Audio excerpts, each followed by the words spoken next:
할렐루야. 네, 설 명절 잘 지내셨나요? 네, 건강한 모습으로 또 뵙게 돼서 반갑고요. 특별히 지난주에 우리 또 가족들을 만나러 교회 못 오셨던 분들 또 건강하게 만나서 너무나 좋습니다. 네, 우리 제가 2026년 시작하면서 우리 정말 예수로 살아보자라고 하는 주제를 갖고 3주간 설교한다고 말씀을 드렸습니다. 오늘 마지막 시간인데요. 오늘 첫 번째 가지의 능력은 스스로 있지 않다 말씀을 드렸습니다. 가지는 하나님 앞에 나무에게 붙어 있는 것만으로도 생명력을 유지하는 거다. 우리는 우리의 능력은 없다. 우리 안에 생명은 없다. 예수님 안에 붙어 있는 것 자체가 생명력이다 말씀을 드렸습니다. 그러면 우리가 이제 살아야 되는 거잖아요. 정말로 우리가 삶을 살아야 되는 거잖아요. 가지가 열매를 맺을 수 있는 것은 하나님 앞에 붙어 있었던 이유 때문인데 우리도 역시 삶에 열매를 맺어야 가야 합니다.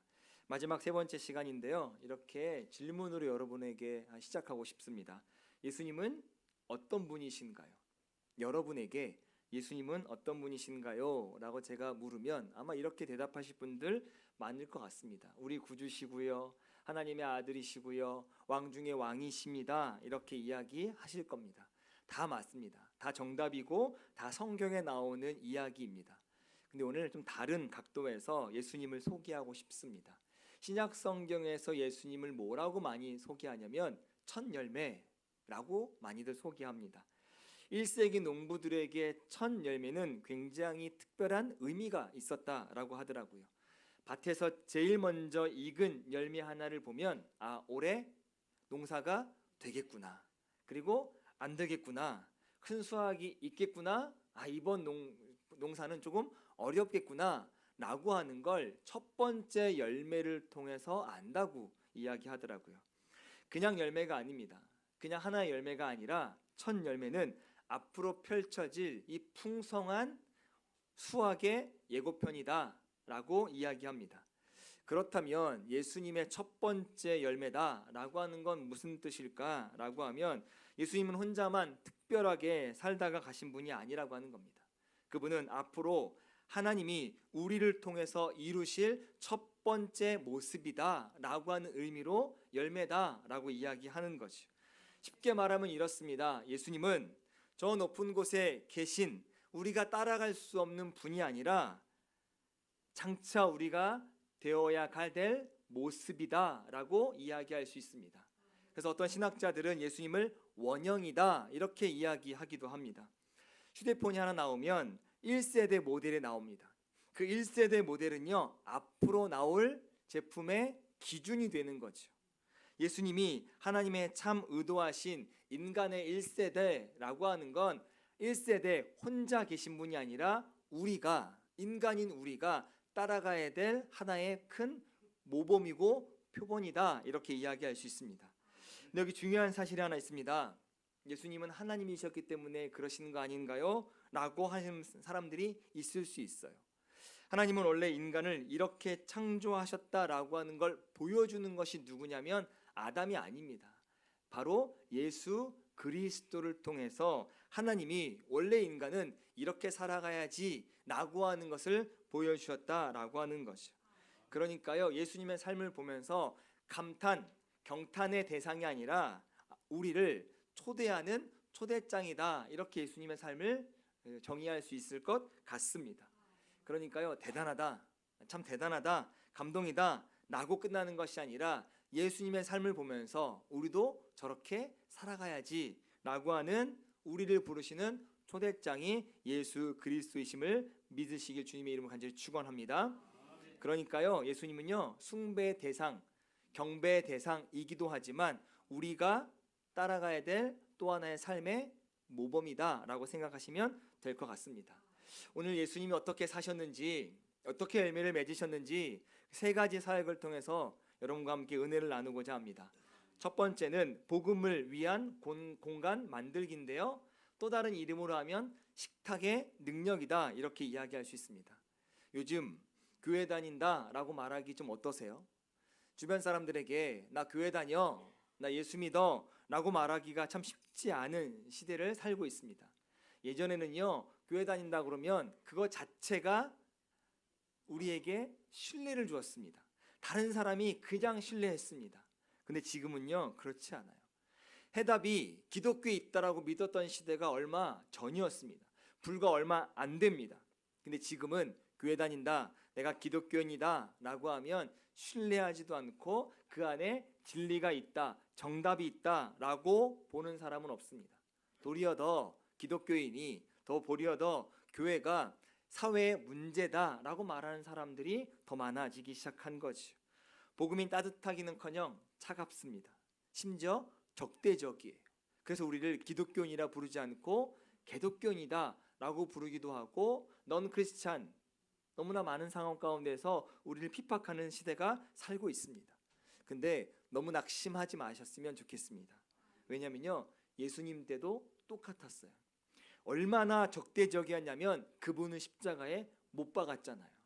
그렇게 보면 예수님도 늘 적대적인 삶을 사셨다라고 하는 겁니다. 복음은 늘 거절당하고요, 미움받는 환경에서 어떻게 예수님께서 하나님의 나라의 자리를 만들어내셨을까? 그 비결은 놀랍게도 식탁이다, 식탁의 능력이다, 이렇게 이야기할 수 있습니다. 누가복음 19장에요 삭개오가 나오는데, 삭개오다라고 하는 건 그 당시의 매국노입니다. 사기꾼이에요. 유대인이었는데요, 로마의 앞잡이가 되어서 자기 동족들을 착취하고 불을 쌓은 세리장이었습니다. 사람들은 삭개오와 이렇게 한 공간이 있는 것조차 싫었습니다. 심지어 길에서 만나면 삭개오에게 침까지 뱉는 겁니다. 모멸감을 주는 거죠. 그런데 그 예수님이 그 적대적인 분위기를 뚫고 삭개오에게 이렇게 말씀하시는데, 누가복음 19장 5절입니다. 삭개오야, 속히 내려오라. 내가 오늘 내 집에 유하여야 하겠다. 이렇게 이야기합니다. 이걸 우리말로 지금 쉽게 바꾸면 한마디입니다. 내가 오늘 너 집에서 밥 좀 먹어야 되겠다. 내가 오늘 너희 집에서 한숨 자야 되겠다 라고 요청하시는 거죠. 당시 사람들에게 식사다라고 하는 건 한 끼를 때우는 것에 불과하지 않습니다. 중요하다라고 하는 겁니다. 인류학자들은 식사를 뭐라고 이야기하냐면 경계표지, 이렇게 이야기합니다. 너 우리 편이야 라고 하면 한 식탁에 앉는 겁니다. 너는 내 편이 아니야 라고 해서 한 식탁에 안 앉는 거죠. 옛날 남부에 개나 흑인 출입금지 이렇게 적어놓은 거 보면 우리 편이 아니라고 하는 거죠. 개와 흑인을 동일시하는 겁니다. 그래서 이 공간에 들어올 수 없어 경계 표지를 하는 겁니다. 유대인 당시에도 동일했습니다. 랍비가 삭개오와 같은 죄인과 같이 밥을 먹는다라고 하는 건 자신의 커리어 인생을 끝장낸다라고 하는 위험한 선언이기도 했습니다. 한 신학자는 이렇게까지도 이야기합니다. 예수님이 진짜 죽임당한 이유는 뭘까? 식사하는 방식 때문이었다라고 하는 겁니다. 누구와 식사했냐면 그 당시에 자신들이 그어놓은 경계선이 있습니다. 변절자, 창녀, 이방인, 세리들과는 식사하면 안 되는 겁니다. 함께 관계 맺으면 안 되는 겁니다. 근데 예수님은 이런 자들과 식사하는 거죠. 죄인들과, 창녀들과, 고아들과, 과부들과, 이방인과 세리인, 즉 죄인들과 식사하면서 식사하는 방식 때문에 죽임을 당하셨다라고 이야기할 수도 있을 것 같습니다. 누가복음 7장 34절에 예수님을 향해서 이렇게 비난해요. 보라, 먹기를 탐하고 포도주를 즐기는 사람이요 세리와 죄인의 친구로다. 그 이야기는 예수님도 죄인이라는 이야기죠. 그래서 예수님을 십자가에 못 박은 겁니다. 그런데 예수님은요, 식탁을 차별의 도구로 사용하지 않고요, 하나님 나라의 초대장으로 사용하십니다. 누가복음을 읽어보면 놀라운 사실을 발견합니다. 한번 이걸 중심으로 한번 누가복음을 나중에 한번 읽어보세요. 이렇게 계속 이야기해요. 예수님은요, 늘 식사하시거나 식사 중이시거나 식사하고 돌아오는 길입니다. 표 하나를 준비했는데요, 보세요. 누가복음 5장부터 24장까지 계속 이렇게 이야기합니다. 표가 있습니다. 누가복음에요, 세리의 집에서 큰 잔치 먹으러 가는 겁니다. 바리새인 시몬의 집에서 식사하시고요, 마르다와 마리아 집에서 식사하시고, 바리새인 집에서 안식 식사하시고, 삭개오 집에서 식사하시고, 제자들과 초에 만찬하시고, 엠마오로 가는 제자들과 떡을 떼십니다. 시작부터 끝까지 예수님은 늘 먹는 걸로 사셨어요. 먹고 마셨다 이렇게 이야기합니다. 그래서 한마디 이야기합니다. 누가복음 7장 34절에 인자는 와서 먹고 마셨다라고 이야기합니다. 그러니까 어떤 학자가 이야기하는 것과 별반 차이가 없는 것 같아요. 예수님은 식사하는 방식 때문에 죽음을 당하셨다라고 하는 것도 일면 이해도 되기도 합니다. 하나님께서 하나님께로부터 멀어진 사람을 다시 데려오는 전략은 어떤 큰 세미나가 아니었습니다. 큰 부흥 집회가 대형 집회가 아니었습니다. 오로지 한 번의 식사, 이걸로 예수님은 하나님 나라를 전파했다라고 이야기할 수 있습니다. 이걸 성경을 환대라고 이야기합니다. 환대라고 하는 건 헬라어로 필로제니아입니다. 필로제니아는 사랑을 뜻하는 필로, 그리고 제노스라고 하는 건 낯선 자입니다. 그러니까 환대는 누구냐면요, 우리가 아는 사람이 왔을 때 밝게 웃어주는 게 아니고요, 진짜 환대는 모르는 사람을 사랑하는 것입니다.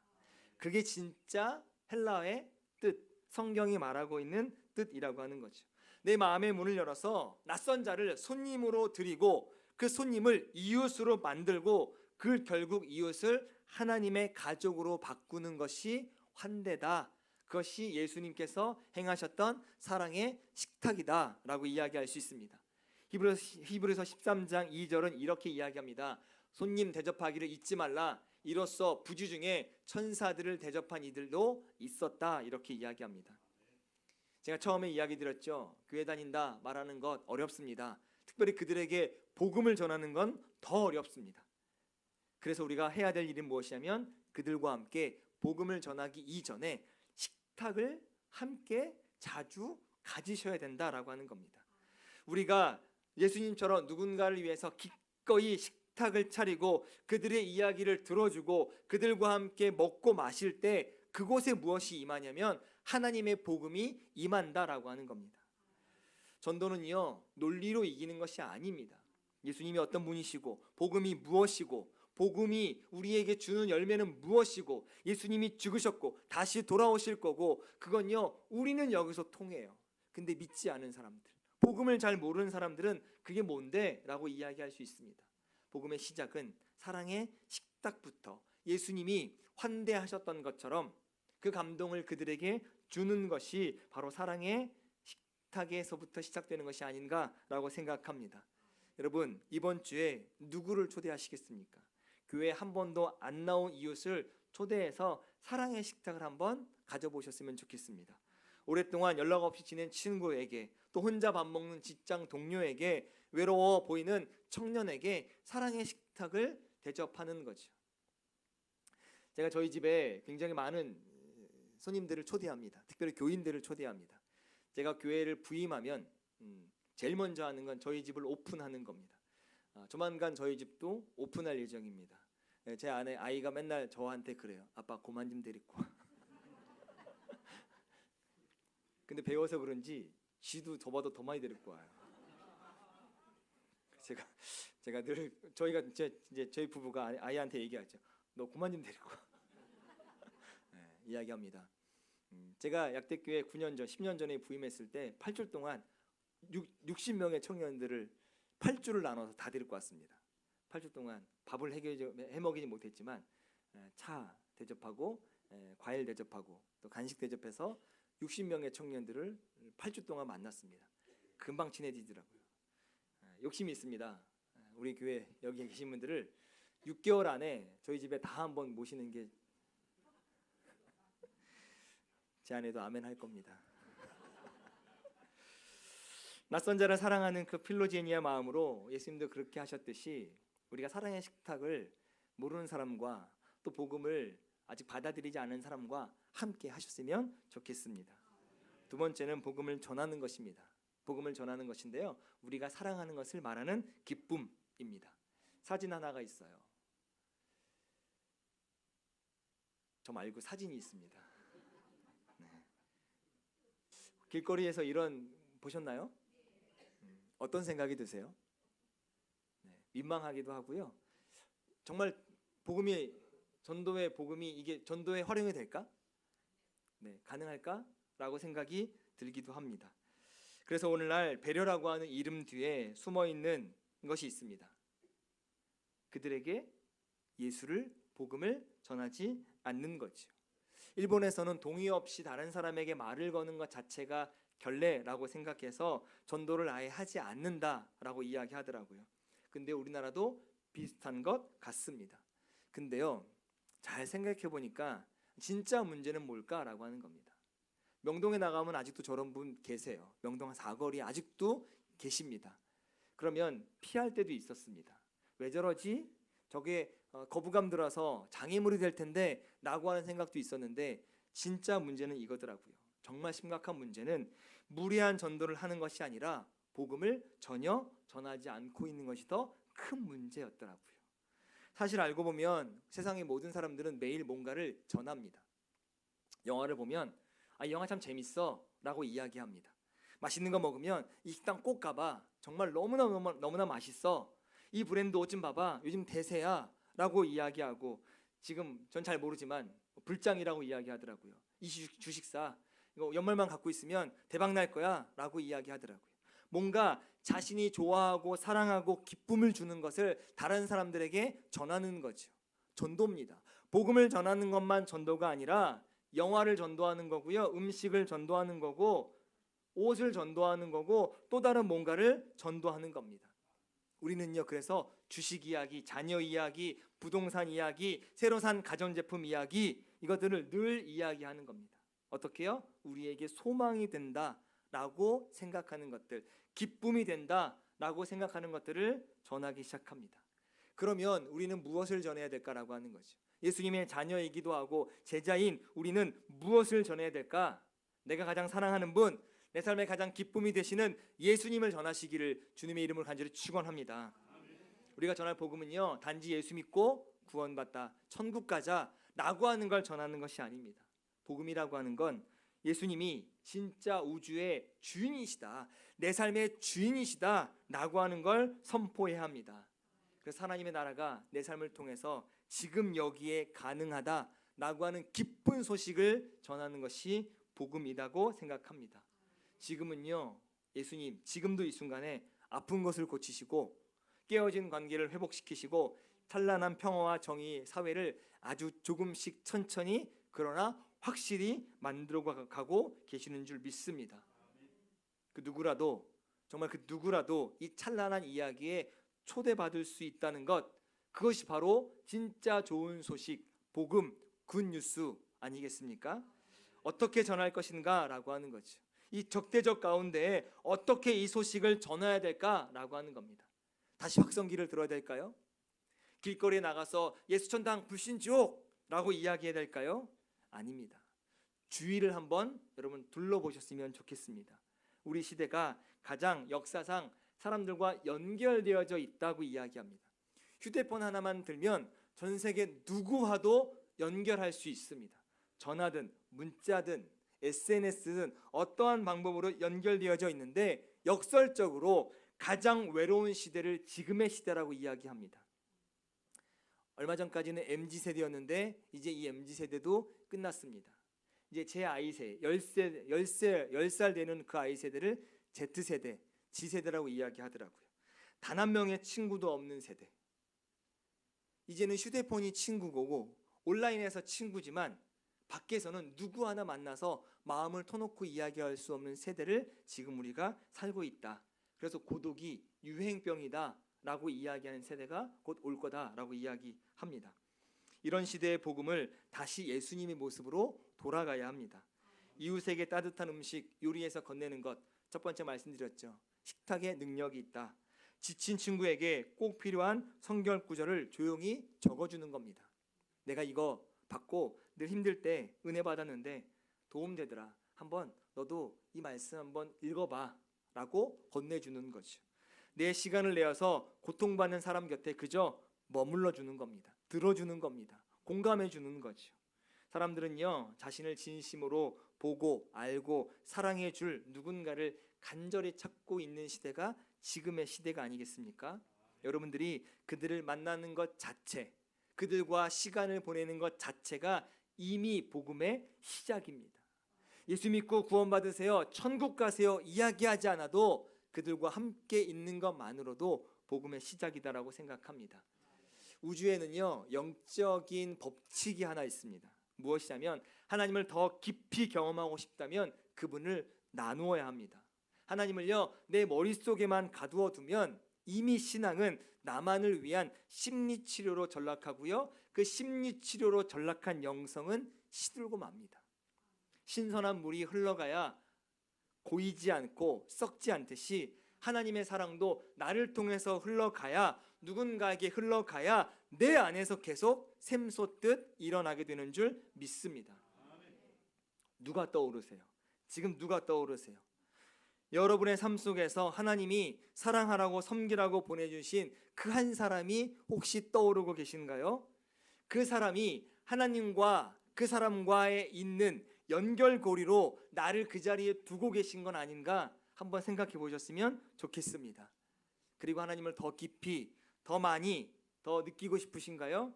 나만 가지고 있는 것이 아니라 나를 통해 흘러가는 내가 그리스도의 편지요 축복의 통로가 되시기를 주님의 이름으로 간절히 축복합니다. 그렇다면 예수님을, 하나님을 나누세요. 나만 가지고 있으면 썩습니다. 교만해져요. 흘러갈 때마다 부어주시는 하나님의 은혜가 있는 줄 믿습니다. 거창한 설교가 필요한 게 아닙니다. 그들에게는요 따뜻한 관심과 예수님이 소망이다 라고 하는 것만 전해주는 한 주가 되셨으면 좋겠습니다. 마지막 세 번째는 복음을 증명해 주는 건데요, 바로 즐거운 사랑의 짐을 지는 겁니다. 지금 제가 이렇게 말씀드렸어요. 환대하십시오, 복음을 전하십시오, 예수님처럼 사역하십시오 라고 이야기하면 마음 한구석에 어떠세요? 좀 불편함이, 좀 무겁지 않으세요? 야, 내가 얼마나 바쁜데, 직장일로, 우리 할머니들 육아일로 일상의 스트레스에 지칠 대로 지친 나에게 또 이런 일들을 하라고 라고 말하면 주님 저 못합니다, 못해요, 바빠요, 한숨밖에 나오지 않는 삶이 우리의 삶이다라고 혹시 생각하지 않으세요? 하지만 걱정하지 마시기 바랍니다. 사도 바울은 우리를 향해서 아주 중요한 힌트 하나를 줬는데요, 뭐라고 이야기하냐면 그리스도의 몸, 우리를 그리스도의 몸이다 이렇게 이야기합니다. 그리스도의 몸은요 나 혼자가 아니입니다. 바로 우리라고 하는 겁니다. 테레사 수녀가 이렇게 이야기합니다. 저에게는 굉장히 은혜였습니다. 읽어드려 볼게요. 그리스도에게는 이 땅에 당신의 몸 외에는 다른 몸이 없습니다. 당신의 손 외에는 다른 손이 없고 당신의 발 외에는 다른 발이 없습니다. 당신의 눈으로 세상을 불쌍히 여기고 당신의 발로 선한 곳을 찾아가시며 당신의 손으로 축복하십니다. 여러분의 손으로 세상을 축복하고 여러분의 발로 예수님이 선한 곳을 찾아가시고 여러분의 눈으로 세상의 불쌍한 곳을 바라보고 계신다라고 하는 겁니다. 중요한 건 이 모든 걸 한 사람에게 모든 짐을 지우지 않으셨다는 겁니다. 온 우주를 품으신 분은 하나님이시지만 우리는 유한하잖아요. 그래서 주님이 우리에게 이 거대한 우주적 사랑, 하나님께서 하셨던 이 우주적 사랑 가운데서 작은 조각 하나를 떼어서 우리 마음속에 불을 일으키기 시작하셨다라고 하는 겁니다. 누구는요 유독 환경 문제에 가슴이 뜨거워져요. 환경 이야기하면 모두가 다 뜨거워지지 않습니다.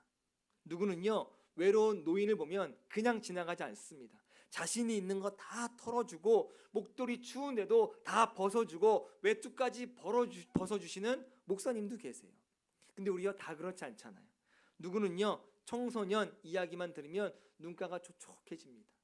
누구는요 탈북민, 다문화 가정 이야기하면 마음이 걸려서 기도하게 되고 자신의 삶을 나누게 됩니다. 바로 이겁니다. 하나님이 여러분에게 맡기신 즐거운 사랑의 짐이 있다는 거예요. 모든 십자가에서 내가 다 죽을 필요 없습니다. 나에게 주신 작은 조각, 내가 그 이야기가 전해지면 뜨거워지는 작은 조각 하나만 잘 감당하시면 좋겠습니다. 어떻게 감당할 수 있을까? 첫 번째는 일터입니다. 내가 이 에너지, 사랑의 에너지를 나타낼 수 있는 것이 일터입니다. 우리 대부분 일주일을 교회 밖에서 생활합니다. 예수님도 공생애 전에는 30년까지 이름 없는 몫으로 사셨습니다. 지금 우리말로 이야기하면 프로게이머, 화가, 공무원, 의사, 간호사, 선생님 이런 역할들, 직업들을 예수님도 30년 동안 가지셨다라고 하는 것이죠. 여러분, 일을 단순히 돈을 벌기 위해서 시간만 때우는 것으로 생각하지 않으셨으면 좋겠습니다. 우리의 직업은 이렇게 생각하셨으면 좋겠어요. 예수님이 나였다면 이 일을 어떻게 하셨을까? 예수님이 지금 나였다면, 내 직업이었다면 어떻게 하셨을까? 사랑의 표현을 이렇게 하셨으면 좋겠습니다. 미켈란젤로가 그림을 그리듯 거리를 청소하셨으면 좋겠습니다. 베토벤이 작곡을 하듯 보고서를 쓰셨으면 좋겠습니다. 하늘과 땅의 모든 존재가 멈춰서서 여기 자기 일을 기막히게 해내는 위대한 요리사, 위대한 직업이 살았다라고 할 만큼 탁월하게 그 일을 해내셨으면 좋겠습니다. 그것이 바로 하나님의 자녀가 일하는 방식입니다. 골로새서 3장 23절, 무슨 일을 하든지 마음을 다하여 주께 하듯 하라, 그리고 사람에게 하듯 하지 말라, 이렇게 이야기합니다. 우리가 직업은 사람에게 보이려고 하는 것이 아니라 하나님이 나에게 주신 소명이니까 예수님이라면 지금 여기서 어떻게 하셨을까라고 늘 묻는 거죠. 두 번째는 일상입니다. 일상의 선행입니다. 거창한 게 아닙니다. 선행하라고 그러니까요, 굉장히 부담스러우실 수 있어요. 이런 거죠. 지나가다가 이웃 할머니의 무거운 장바구니 들어드리는 것, 어렵지 않습니다. 지친 동료에게 따뜻한 커피 한 잔 건네는 거, 이거 큰 돈 들어가지 않습니다. 아픈 친구 위해서 식사 만들어주는 것, 쭉 하나 사가지고 주는 것 얼마 어렵지 않습니다. 외로운 사람에게 전화 한 통 거는 것 3분에서 5분 정도면 됩니다. 의무감이나 죄책감 때문에 억지로 하면 짐인데요, 기도 중에 성령께서 나에게 주시는 감동이 있습니다. 그걸 하시면 바로 일상 가운데의 선행이라고 생각합니다. 저는 기도할 때 이런 따뜻한 이야기, 저도 기분이 좋고 받는 사람도 기분이 좋다라고 하는 건 하나님이 주신 마음이라고 생각해요. 그래서 그거를 하려고 합니다. 근데 제게 계속 불편합니다. 그리고 이걸 누군가 받았을 때 불편하다라고 하는 건 하나님이 주신 마음이 아니라 인간적인 욕심이라고 생각해서 순종하지 않습니다. 마음 가운데, 기도 가운데 성령께서 주시는 감동이 있다는 겁니다. 한번 연락해 볼까? 우리 예배 끝나고 한번 커피 한번 마시자고 이야기해 볼까? 내가 일하고 있는데 힘을 좀 보태 볼까? 라고 하는 따뜻한 마음, 그것도 성령님이 여러분에게 주시는 마음이 있다면 작은 물결 가운데 그 물결에 순종하셨으면 좋겠습니다. 어떤 사람들이 묻습니다. 주님과 함께하는 기도의 삶과 세상에서 일하는 행동의 삶 가운데서 무엇이 더 중요합니까? 라고 물으면 예수님은 이렇게 대답하실 것 같아요. 둘 다 중요하다라고 하는 겁니다. 진짜 무서운 것은 행동하는 것이 아니라 세상의 자극에 무조건 반응해서 정신없이 살아가는 것입니다. 가장 아름다운 삶은 세상 속에서 열심히 일하면서 사랑하면서 그 마음의 중심은 늘 하나님 안에 머물러 있는 것, 그것이 가장 하나님이 원하시는 아름다운 삶이라고 생각합니다. 사랑하는 성도 여러분, 말씀을 정리하려고 합니다. 우리의 첫 열매이신 예수님을 보시기를 주님의 이름을 간절히 축원합니다. 우리가 도저히 따라갈 수 없는 분이 아니라 그렇게 살라고 우리에게 표본으로 준 예수님의 삶이 있습니다. 참된 인간의 모델로 오신 분이 예수님이다라고 하는 거죠. 우리를 하나님이 노예로 부르신 것이 아니라 하나님 나라의 거대한 기쁨의 잔치의 동역자로 부르셨습니다. 복음을 전하기 어렵다면 사랑의 식탁을 만들어서 그들에게 위로하고 격려하고 사랑을 보내주고 소망이 되시는 예수님을 전해주는 것만으로도 복음의 시작인 줄 믿습니다. 저는 여러분들이 세상의 분주함에 휩쓸려서 바쁘게만 살아가지 않으셨으면 좋겠습니다.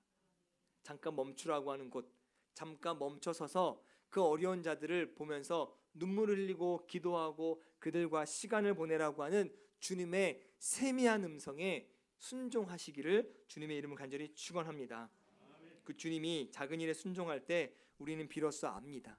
나를 살려내는 건 생명의 에너지는 내 안에 있는 것이 아니라 바로 저 뿌리가 되시는 하나님께서 우리에게 생명의 에너지를 주실 줄 믿습니다.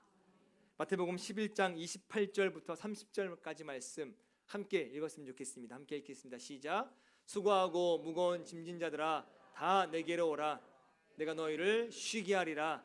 나는 마음이 온유하고 겸손하니 나의 멍에를 베고 내게 배우라. 그리하면 너희 마음이 쉼을 얻으리니 이는 내 멍에는 쉽고 내 짐은 가벼움이라. 중간에 뭐라고 말씀하죠? 나의 멍에를 메고 내게 배우라. 주님이 하셨던 것처럼 우리도 하라라고 한 순종의 말씀인 줄 믿습니다. 이번 한 주간 어려운 자가 있다면 커피 한 잔 시간을 좀 내어주셔서 그들과 함께 시간을 한번 가지셨으면 좋겠습니다. 그리고 더 되신다면 사랑의 식탁으로 초대해서 그 안에서 여러분에게 주셨던 하나님의 이야기를 조금씩 흘려보내주는, 정말로 하나님이 살아계시는 예수로 살아가는 우리 한 주간 되시기를 주님의 이름을 간절히 축원합니다. 아멘.